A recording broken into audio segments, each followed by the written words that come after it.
सुनहरा अंडा और मादा कबूतर। जंगल में एक पेड़ पर मादा कबूतर रहा करती थी। उसने अपने घोंसले में 4 अंडे दिए थे। 3 अंडे तो सफ़ेद ही रंग के थे, लेकिन एक अंडा सुनहरा रंग का था। यह देख के मादा कबूतर तो बहुत ही ज़्यादा हैरान हुई, लेकिन उसने सोचा कि सुनहरा अंडा भी तो उसका ही है, इसलिए उसने उस सुनहरे अंडे का भी ध्यान रखना शुरू किया।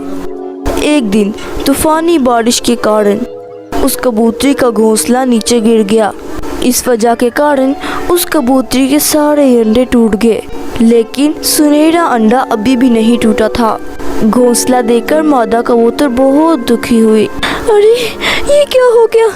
इस तूफानी बारिश के कारण मेरे सारे अंडे टूट गए। मैंने कितनी मेहनत से ये घोंसला बनाया था। क्या ये तूफानी बारिश आज ही आनी थी?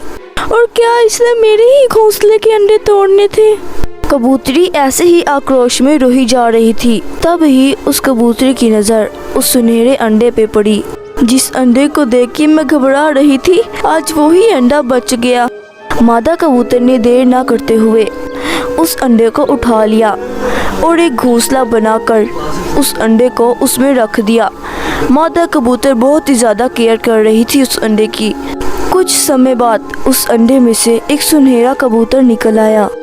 अब मादा कबूतर बहुत ही ज़्यादा अपने बच्चे की केयर करने लगी, परंतु अब काफ़ी दिन गुजर गए थे, इसलिए अब वो सुनहरा कबूतर उड़ने के काबिल हो चुका था। लेकिन मादा कबूतर उस सुनहरे कबूतर को उड़ने ना देती। मादा कबूतर अपने बेटे को वहीं पर अन्न ला के देती। एक दिन मादा कबूतर को बुखार हुआ। उसमें अब उड़ने की भी ताकत नहीं थी। वो अपने अन्न का जुगाड़ भी नहीं कर सकती थी। इस बारे में मादा कबूतर ने अपने बेटे से बात करने का सोचा। बेटा, अब तो मैं बहुत ही ज़्यादा बुरी हो चुकी हूँ। अब तो मेरे से उड़ा भी नहीं जाता। अब मैं बहुत ही ज़्यादा बीमार हो चुकी हूँ, इसलिए मैं तुम्हारे अन्न का भी इंतज़ाम नहीं कर सकती। इसलिए तुम्हें अब अपने अन्न का इंतज़ाम भी खुद ही करना पड़ेगा। लेकिन माँ, मैं तो कभी इस घोंसले से बाहर भी नहीं निकला। मुझे तो पता भी नहीं कि कहाँ जाना है।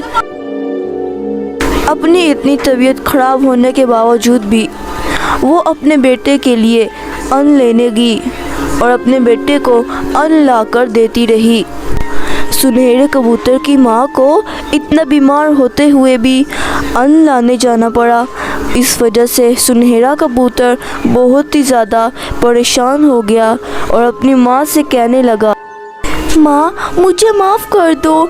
मैं बहुत ही ज़्यादा गमगीन हूँ, क्योंकि तुम इतनी पीड़ा में होते हुए भी मेरे लिए अन्न का इंतज़ाम करने जाती रही और मुझे ला ला कर खिलाती रही।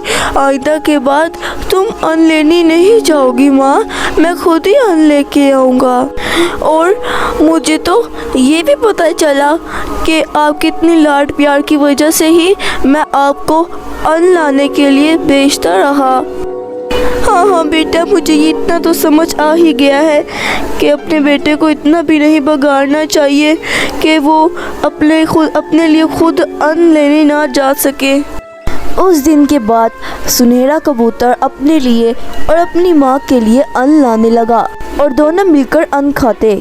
इससे मुझे ये पता लगा कि माँ बाप को अपने बच्चों से प्यार करना चाहिए, पर इतना भी ज़्यादा नहीं कि वो अपने लिए कोई काम ना करें। माँ बाप का प्यार अपने बच्चों के लिए इतना होना चाहिए कि उनके बच्चे आगे बढ़ सकें। बिल्कुल मेरी तरह ना माँ। हा हा हा।